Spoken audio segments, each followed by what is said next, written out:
مفتی طارق مسعود کے بیانات کے لیے مفتی صاحب کے آفیشیل چینل مفتی طارق مسعود سپیچز کو سبسکرائب کریں۔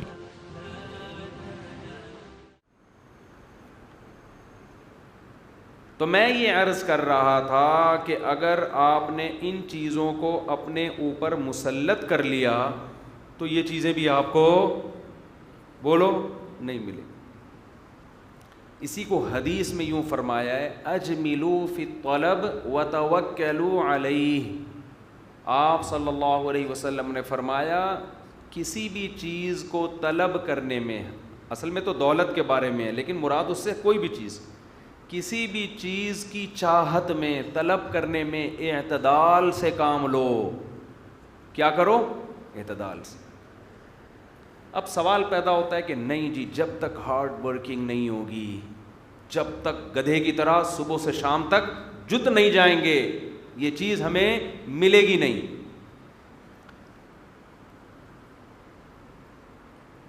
اسٹرگل اسٹرگل اسٹرگل کہتے ہیں نا لوگ، اسٹرگل تو ہونی چاہیے لیکن اسٹرگل کا مفہوم کیا ہے؟ اعتدال کے ساتھ۔ سستی کی اسلام اجازت نہیں دیتا آپ کو، لیکن اسٹرگل ہوگی اعتدال کے ساتھ۔ لوگ مجھے کہتے ہیں کہ بھئی وہ وہاں پر جو باڈی بلڈر ہے نا امریکہ میں، وہ 12 گھنٹے جم جاتے ہیں، 12 گھنٹے سوتے ہیں، 12 گھنٹے اٹھ کے پھر کیا شروع کر دیتے ہیں؟ جم۔ یہ اسٹرگل تو ہے مگر یہ اعتدال والی اسٹرگل نہیں۔ یہ ایسا آدمی ہے جس کا دنیا کا ہدف ہی صحت ہے، حالانکہ صحت سے اصل مقصد کچھ اور ہے، آپ کا آخرت ہے۔ صحت برائے صحت کوئی ہدف تھوڑی ہے کہ بس لاسانی کے بیل کی طرح بنانا ہے اپنے آپ کو۔ کیا کرنا ہے بھائی اتنا پھلا کے اپنے آپ کو؟ اتنے کرنا کیا ہے؟ آپ ان سے پوچھیں نا کیا کرنا ہے، کہہ رہے یہی کرنا ہے ہم نے۔ کیا کرنا ہے؟ یعنی یہی کرنا ہے، یہی مقصد ہے کہ ہم ایسے ہو جائیں۔ یہ کیا مقصد ہوا بھائی؟ جم میں ہم جایا کرتے تھے، ایک صاحب نے 5 سال سے روٹی نہیں کھائی، 5 سال سے روٹی نہیں کھائی، کھجور 2-4 تکلف کے لیے اور پتہ نہیں اس طرح کے وہ سیلڈ اور یہ سب چیزیں، 5 سال۔ میں نے کہا اللہ کے بندے ایسی صحت کا کیا کرنا ہے کہ تو روٹی سے ہی گیا؟ ٹھیک ہے چھوڑ، کم کر دیں، آدھی کر دیں، روٹی سے ہی گیا کہ بس وہ ہارڈ ورکنگ اور فٹنس اور کمر ایسی، اور اس کا خیال کرو کمر کمرے جیسی نہ ہو، بس اتنا کافی ہے۔ کمرہ سمجھتے ہو نا؟ بعض لوگوں کی کمر کیسی ہوتی ہے؟ کمرے جیسی۔ اتنا زیادہ کہ ناڑا باندھنے کی جگہ نہ ملے آپ کو یار۔ بھائی کیا کرنا ہے؟ بیلٹ کہاں باندھو گے؟ فزیکل فٹنس ٹھیک ہے، خیال کرنا ضروری ہے، اس زمانے میں تو بہت زیادہ ضروری ہے۔ مسلط نہ کرو اپنے اوپر کہ اس کے علاوہ دنیا میں اور کوئی غم ہے ہی نہیں۔ یہ ہدف تھوڑی ہے ہمارا کہ ہم دیکھنے میں اچھے لگیں، یہ کوئی ہدف ہے؟ یہ سائیڈ میں ہے، مکان کرائے کے لیے خالی ہے، سائیڈ میں فائل پڑی ہوئی ہے، کوئی کسٹمر آ گیا تو پہنا دیں گے اس کو، 1 مہینے کا رینٹ ہمیں بھی مل جائے گا۔ نہیں تو اصل میں تو ہم وہ ڈبل روٹی اور وہ سموسے بیچنے کے لیے بیکری پہ بیٹھے ہوئے ہیں۔ اصل ہدف ہمارا ہے موت، موت کے بعد کی زندگی۔ یہ لبرل لوگوں کو یہ دنیا میں سب سے فضول نعرہ لگتا ہے، دنیا کا سب سے فضول نعرہ لگتا ہے کہ یار یہ جو زندگی جو نظر آ رہی ہے، یہ مولوی لوگ اس کے لیے تو موٹیویٹ کرتے نہیں ہیں، یہ ہر وقت مرنے کے بعد کی باتیں شروع کر دیتے ہیں۔ مرنے کے بعد کس نے دیکھا کیا ہوگا؟ موت کے بعد کی زندگی کس نے دیکھی؟ ابھی کی بات کرو، ابھی بتاؤ۔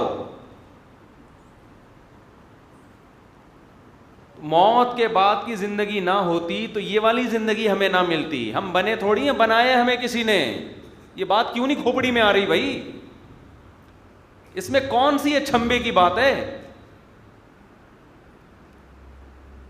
ہمیں بنایا گیا ہے, بنانے والا بتا رہا ہے کہ میں نے تمہیں زندگی کے لیے پیدا نہیں کیا, میں نے تمہیں موت کے لیے اور موت کے بعد کی زندگی کے لیے پیدا کیا. اس میں کون سی اتنی ٹینشن کی بات ہے؟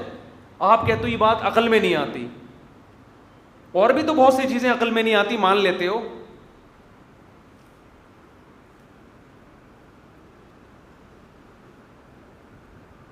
میں کہتا ہوں یہ بات عقل میں نہیں آتی کہ مر کے مٹی ہو کے ہم ختم ہو گئے. اس کا مطلب یہ پوری کائنات بنانے والے نے ایسے ہی بنا دی, کوئی اس کا ہدف نہیں ہے. 100 انسانوں کو قتل کرنے والا اور 100 انسانوں کی جان بچانے والا, دونوں کا انجام مرنے کے بعد سیم. خدا کی قسم یہ بات کھوپڑی میں نہیں آتی. یہ تو بنانے والے پر الزام ہے کہ دنیا کی عدالتیں تو کرپٹ ہیں ہی, معاذ اللہ خالق کائنات بھی اتنی بڑی کرپشن کر رہا ہے, خالق کائنات بھی اتنی بڑی دھاندلی کر رہا ہے, اتنا بڑا ظلم کر رہا ہے کہ اچھے عمل کرنے والا اور برائی میں زندگی گزارنے والا, دونوں کا انجام کیا ہے؟ سیم. یہ ہو نہیں سکتا بھائی, عقل نہیں مانتی اس کو. لیکن قرآن کہتا ہے یہ متاع الغرور, یہ دنیا تمہیں دھوکہ دیتی ہے اور تمہیں غافل کر دیتی ہے, اور یہ شو کرتی ہے کہ سب کچھ یہی ہے. جب یہ چھنتی ہے تو انسان کو پتہ چلتا ہے کہ سب کچھ یہ دنیا نہیں ہے, کچھ بھی نہیں ہے, 2 ٹکے کی حیثیت نہیں ہے. اب تو یہ 2 ٹکے کی مثال دیتے ہوئے بھی ہوتا ہے, ٹکے کی ویلیو پاکستانی کرنسی سے بڑھ گئی ہے. ٹکا تو بنگلہ دیش کا ہوتا ہے نا, تو 2 ٹکے کی ویلیو نہیں ہے بھائی اس کی. کیوں مسلط کیا ہوا ہے؟ آپ کو جو موٹیویشنل اسپیکر بار بار بتاتے ہیں نا, سکسیسفل جو ہے انسان دیکھو اور سکسیس کو دیکھو, بڑے ٹرمز استعمال ہو رہی ہیں آج کل, فلاں نے یہ کیا کامیاب ہو گیا, فلاں نے یہ کیا وہاں تک پہنچ گیا. ایسے بھی تو واقعات بتاؤ, فلاں نے اتنی اسٹرگل کی, کیلے کے چھلکے پہ پاؤں آیا, پاؤں کی ہڈی ٹوٹی اور پورا فیوچر اس کا برباد ہو گیا. فلاں نے اتنی اسٹرگل کی, ایک دن جا رہا تھا ٹرک اسٹیکر بنا کے, بولو, چلا گیا. کراچی کے کنٹینر اسٹیکر بنا کے چلے جاتے ہیں. فلاں نے اتنی اسٹرگل کی, جہاز میں بیٹھا, جہاز دھڑام سے نیچے آیا اور ساری اسٹرگل اس کی 2 سیکنڈ کے اندر ختم, برباد. فلاں نے اتنی اسٹرگل کی اور ایک ویژن بنایا, میں یہاں تک پہنچوں گا, یہاں تک پہنچوں گا, یہاں تک پہنچوں گا, وہاں تک پہنچا, سارے ٹیسٹ کلیئر, کوئی ٹینشن نہیں ہے. اچانک ہارٹ اٹیک ہوا اور انا للہ و انا الیہ راجعون. ڈاکٹر اب تک پریشان ہے یہ پھٹا کیوں, ہارٹ اٹیک ہوا کیوں اس کو. موٹیویشنل اسپیکر یہ واقعات اس لیے نہیں لے کر آتے کہ اس سے موٹیویشن کہاں چلی جاتی ہے, تیل لینے. وہ گراؤنڈ ریئلٹی نہیں بتائیں گے آپ کو کبھی. آپ جب کامیاب لوگوں کے واقعات پڑھتے ہیں اور انہوں نے یہ اسٹرگل کی, یہ محنت کی, یہ کیا, وہ کیا, تو آپ یہ سمجھ بیٹھتے ہیں کہ جو بھی اس لائف, اس اسٹائل پہ زندگی گزارے گا وہ یہاں تک پہنچے گا. آپ کی نظروں سے یہ بات اوجھل ہو جاتی ہے. تبھی تو قرآن کہہ رہا ہے متاع الغرور, دھوکے کا گھر, دھوکے کا. یہ خوشنما چیزوں سے تو متاثر ہوگے, تمہیں دنیا میں بہت سی ایسی چیزیں نظر آئیں گی جو دنیا کا نقاب اٹھا کے تمہیں دکھا رہی ہوں گی کہ کتنی بڑی چڑیل ہے یہ دنیا. ان چیزوں سے تم نظر کو چراؤ گے. کل ہمارے ایک دوست ہیں, کنسٹرکشن کا کام کرتے ہیں, بلڈر ہوتے ہیں نا کنسٹرکشن والے, تو میری ان سے بڑی گپ شپ ہے, کہیں ملاقات کے لیے جانا ہوا. بڑا اچھا گھر بنایا انہوں نے, مجھے بھی دکھا رہے تھے, میں نے بھی تعریف کی ماشاءاللہ. گھر کے بالکل ساتھ ہی جھانک کے دیکھو تو قبرستان. آئی بات سمجھ؟ یہ دیوار ہے گھر کی, چھپڑ میں کیا ہے, ان کا ارادہ ہے کہ اس دیوار کو اونچا لے کے جائیں گے تاکہ کوئی گھر میں آ کے رہے تو ڈرے نہیں. وہ سبھی کی خواہش ہوتی ہے. میں وہاں قبرستان پہ کھڑا ہو گیا, ادھر دھانک رہا ہوں میں نے کہا اب دیکھو انسان کی نیچر کیا ہے, جو بھی یہاں آئے گا اس طرف رخ کر کے بلڈنگوں کو دیکھے گا, اپارٹمنٹ کو دیکھے گا, کتنا خوبصورت, کتنا اچھا, ادھر ٹرن مارنے کی کوشش بولو نہیں کرے. وہ وحشت بھی تو ہے قبرستان کی, پڑے ہوئے ہیں. حالانکہ یہ جو لیفٹ سائڈ پہ بلڈنگیں, عمارتیں, بڑی اچھی کالونی ہے, یہ نظر جو آ رہی ہے, اس کے بارے میں یقین نہیں ہے کہ میں 10 سال رہوں گا, 15 سال رہوں گا, 5 سال رہوں گا, کل انا للہ ہو جائے گا, رات کو ہو جائے گا, کچھ نہیں پتا. ادھر کا پتہ ہے, کسی کا باپ بھی یہاں آنے سے مجھے نہیں روک سکتا. سمجھ رہے ہو؟ اٹ از کالڈ متاع الغرور, دھوکے کا گھر. موٹیویشنل اسپیکر جو آج کل غیر مسلم آ رہے ہیں نا, بڑے ٹیکنیکل طریقے سے آپ کو موٹیویٹ کرتے ہیں, وہ اس حقیقت سے آپ کو آشکار نہیں کریں گے. اور ان قبرستانوں میں جہاں یقینی آنا ہے, اس گھر میں جس کے کنسٹرکشن پہ آپ خوش ہو رہے ہو, اتنا سریا ڈال دیا, اتنی موٹی موٹی دیواریں ڈال دیں, اور ایسا زبردست, ایسا ہٹو بچوں گھر بن گیا بھائی, اس کے بارے میں تو ایک دن کا یقین نہیں ہے. اور کتنے بڑے بڑے بلڈر ہیں جو آج کہاں لیٹے ہوئے ہیں, قبروں کے اندر, بزبان حال کہہ رہے ہیں سب ختم. اتنا بھی نہیں کہ اپنا درد دل کسی کو سنا سکیں, یہ حالت بھی نہیں ہے. بعض دفعہ انسان کو تسلی اس سے ہوتی ہے کہ اپنے غم کسی کو سنا تو دینا, رو لے کسی کے کندھے پہ سر رکھ کے, تھوڑی دیر رو کے تسلی ہو جاتی ہے, یار چلو یہ ہوا میرے ساتھ, کوئی تو ہے جو میرا غم سن رہا ہے. ان بیچاروں کا تو غم سننے والا بھی کوئی نہیں ہے. کتنے بڑے بڑے لیٹ رہے ہیں جا جا کے, قبریں کیا ہو رہی ہیں.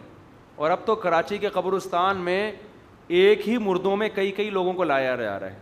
پرانے والے کی ہڈیاں سائڈ پہ کر کے چلو بھائی نیا والا, تھوڑے دنوں میں ان کی ہڈیاں سائڈ پہ لگائیں, پھر شوہر ڈر رہے ہیں کہ ایسا نہ ہو بیوی پہلے مرے اور ہمیں پھر اسی کے قبر میں دفنا دیں, ٹینشن میں آئے ہوئے.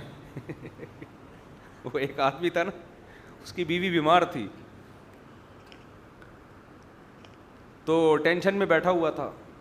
ڈاکٹر نے آ کے کہا کہ افسوس کی بات ہے آپ کی بیوی صرف 2 گھنٹے کی مہمان ہے. ڈاکٹر کا خیال تھا یہی ٹینشن ہوگی اس بیچارے کو کہ اتنی بیمار کیوں ہے. اس نے لمبی آہ کھینچی, سانس بھری لمبی, کہا ڈاکٹر صاحب جہاں پوری زندگی انتظار کیا 2 گھنٹے اور صبر کر لیں گے.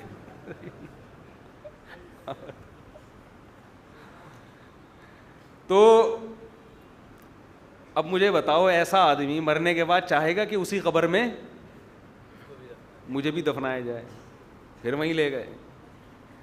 لیکن کراچی میں ایسا ہو رہا ہے, اس لیے بیویوں سے بنا کے رکھو. اسی قبر میں چلے گئے تو برزخ تو اچھی گزرے. تو آپ دیکھو, عمارتوں کو دیکھتے ہیں, لائٹنگ دیکھتے ہیں, کیسی سجی ہوئی عمارتیں, اپارٹمنٹ, بڑے روشن دنیا ہے یہ. بازاروں میں تو ہر دوسرے دن چکر لگ رہا ہے, متاثر ہو رہے ہیں. قبرستان میں جانا نصیب ہوتا ہی نہیں. ہمارے نبی صلی اللہ علیہ وسلم نے فرمایا فزورھا, قبرستان جایا کرو, اس سے آخرت کی یاد تازہ ہوتی ہے. یہ ہے اصل. تو جو غیر مسلم موٹیویشن دیتے ہیں نا, اس میں موت کا تذکرہ بولو نہیں ہو. وہ کامیاب لوگوں کی باتیں بتائیں گے, اس نے اسٹرگل کی یہاں تک پہنچا. کراچی کے حالات نہیں بتائیں گے. اتنی اسٹرگل کی, ایک دن رکشے والا پیل کے چلا گیا. اتنی اسٹرگل کی, ایک دن بارش ہوئی, آپ نے ٹیک لگانے کے لیے کھمبے سے ہاتھ لگایا, آپ نے کھمبے کو چھوڑنے کی کوشش کی, کھمبے کو آپ سے اتنی محبت ہوئی وہ نہیں چھوڑ رہا آپ کو, اب کھمبا نہیں, اور آپ کا انا للہ. اسٹرگل گئی بولو تیل لینے. آپ نے کووڈ سے, کرونا سے بچنے کے لیے تمام تر SOPs پر عمل کیا, پھر آپ کو فیور ہوا, بخار ہوا, گلا خراب ہوا, ڈاکٹر نے کہا کہ آپ کو کیا ہے, کووڈ. آپ نے ایس او پیز کو وہ والی گالیاں دینا شروع کر دیں جو معین اختر نے انور مقصود کے پروگرام میں اپنے ماموں کے حوالے سے نقل کی تھی. ایس او پیز کے ایسے ایسے پارٹس کو گالیاں دی آپ نے. ہمارے ہاں جب لوگ گالیاں دیتے ہیں نا تو بندے کو کم, اس کے پارٹس کو زیادہ. ایسے ایسے پارٹس کو جو اس کائنات میں کسی نے سنے بھی. ایسے لوگ ہیں ایس او پیز پر عمل کیا پھر بھی کووڈ ہو گیا نا. ابے یہ سب بکواس ہے ڈاکٹروں کی, ایس او پیز اور یہ فاصلہ رکھ کے کھڑے ہو اور چھینکو نہیں, سب بکواس, میں کسی کو نہیں مانتا. وہ بھائی بکواس نہیں ہے, اللہ کی طاقت سے آپ لڑ نہیں سکتے, احتیاط تو کرنی ہے. باقی ہوگا وہی جو کون کہے گا, اللہ چاہے گا. اللہ نے کہا کچھ بھی کر لو. میں اکثر ایک واقعہ بیان کرتا ہوں. ہمارے ایک بہت قریبی دوست, بڑے خوبصورت, بڑے مالدار, بڑے عالم, بہت ہی کم عمری میں ایکسیڈنٹ سے انتقال ہو گیا اچانک. میری بہت اچھی گپ شپ تھی ان سے. میں بہت پریشان تھا کہ یار ان کو تو ابھی زندہ رہنا چاہیے تھا, اتنے قیمتی سرمایہ, ان کے والد نے ان پہ اتنی انویسٹمنٹ کی عالم بنانے کے لیے, ابھی عالم بنے اور ان کی ڈیتھ ہو گئی, بچے بھی چھوٹے چھوٹے. ایک بات اللہ نے دماغ میں ڈالی کہ ان کی موت میں حکمت یہ ہے, اللہ یہ بتانا چاہتا ہے کہ کوئی بھی کسی بھی ٹائم پہ مر سکتا ہے. بس یہ میرے اور آپ کی باتیں ہوتی ہیں کہ اس کو زندہ رہنا چاہیے, اس کو نہیں مرنا چاہیے, یوں ہونا چاہیے, یوں ہونا چاہیے. اللہ کے ہاں یہ اصول نہیں ہے. میں اور آپ سمجھتے ہیں کہ ہمارے مرنے سے دنیا کے کام رک جائیں گے, یہ ہو جائے گا. کوئی کام دنیا کا کسی کے مرنے سے نہیں رکتا, سب چل رہا ہے. اپنے آپ کو اتنا اہم مت سمجھو کہ میں نہیں مروں گا, سمجھتے ہو, تیار رہو ہر وقت. روئی جو ہے نا گھر میں لا کے رکھ لو, جو ناک میں لگائیں گے, کفن بھی لا کے رکھ لو گھر میں.